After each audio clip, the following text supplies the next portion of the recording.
एक उदाहरण के दृष्टांत के साथ में हम अपने जीवन का क्या लक्ष्य है वो समझाने का प्रयत्न करूंगा। इत तक तो कथा है, अगर आप एक भी शब्द चूक जाएंगे तो कथा आपको समझ में नहीं आएगी। मात्र 3 से 4 मिनट की कथा है। हमारे जीवन का लक्ष्य क्या है?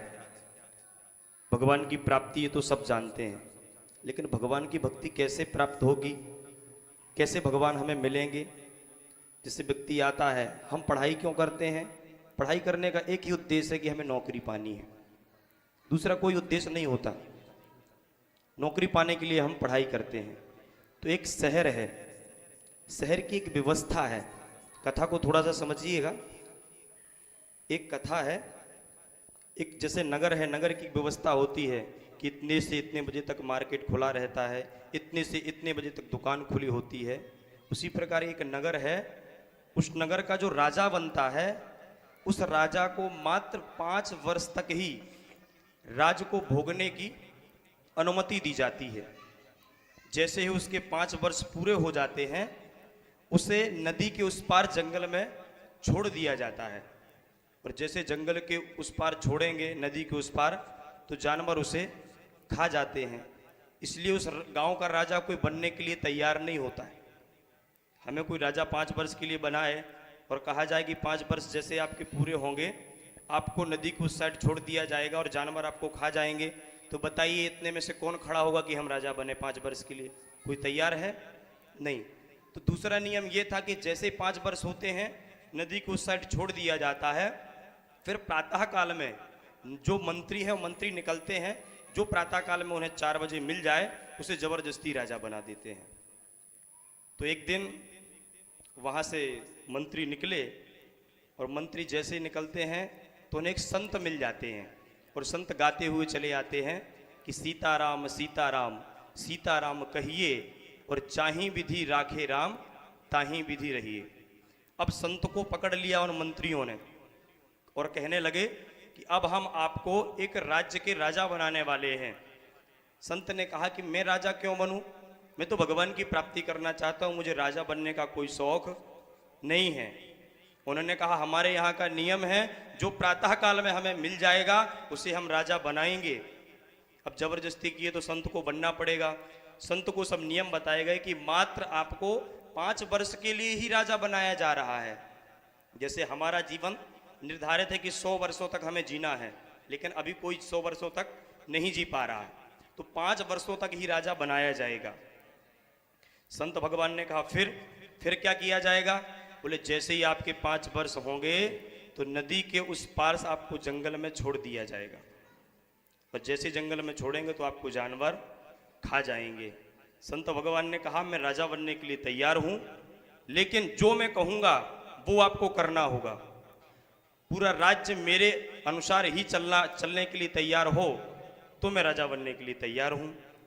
संत भगवान को राजा बनाया गया, और जैसे ही राजगद्दी में संत भगवान बैठे, वैसे ही संत भगवान ने कहा कि सब लोग जाकर के पहला आदेश मेरा ये है कि जो नदी के उस पार जंगल है, उस जंगल की सबसे पहले कटाई चालू की जाए। जितने वृक्ष हैं सभी को काटा जाए, एकदम जंगल साफ किया जाए। 1 वर्ष लगे या 2 वर्ष लगे, 2 वर्षों में महाराज वो जंगल साफ हो गया। तीसरे वर्ष में फिर संत भगवान ने कहा कि अब जाओ, वहां पे सुंदर से सुंदर बड़े बड़े महलों का निर्माण किया जाए।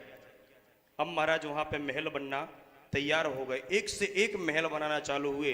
2 वर्षों में महलों का काम पूरा हुआ।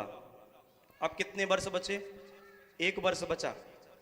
फिर संत भगवान ने कहा कि जाओ, मेरा तीसरा आदेश ये है कि वहां अच्छी बिजली और पानी और सड़क की व्यवस्था की जाए।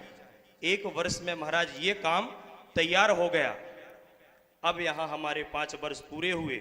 संत भगवान ने कहा अब बताइए कि इस राज्य में कौन रहना चाहता है, और जो राज्य मैंने नदी के उस पार बनवाया है उसमें कौन रहना चाहता है?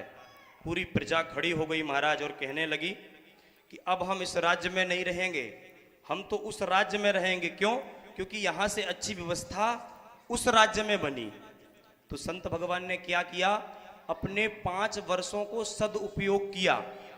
ये कोई संत की कथा नहीं, ये कोई राज्य की कथा नहीं, ये हमारी और आपकी कथा है कि हमें 100 वर्ष का जो आयुष्य मिला है, तो 100 वर्ष के आयुष्य में आपको इस लोक को छोड़ करके उस लोक में जाना है।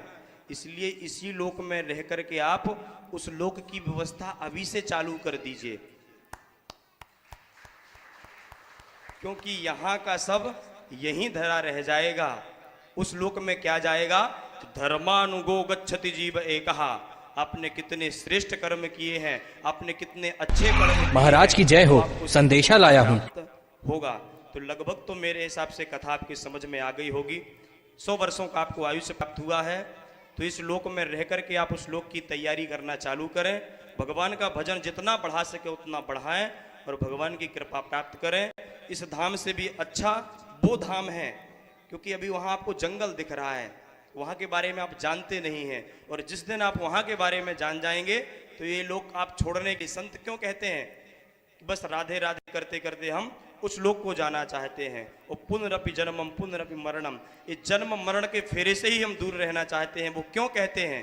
अभी किसी व्यक्ति से कहा जाए कि कोई मरना चाहता है, नहीं, और संत भगवान यही कहते हैं कि भगवान कितनी जल्दी आप हमें अपने पास बुला लें। क्यों? क्योंकि वो इस चीज को जान चुके हैं।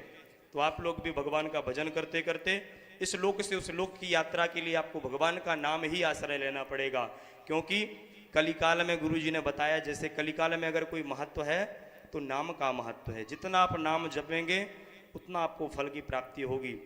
जो त्रेता द्वापर और सतयुग में बड़े बड़े यज्ञ करने से, समाधि करने से पुण्य मिलता था, वो कलयुग केवल नाम आधारा, सुमरि सुमरि भव उतर ही पारा। इन शब्दों के साथ मैं महाराज जी के चरणों में प्रणाम करते हुए मैं वाणी को विश्राम देता हूँ।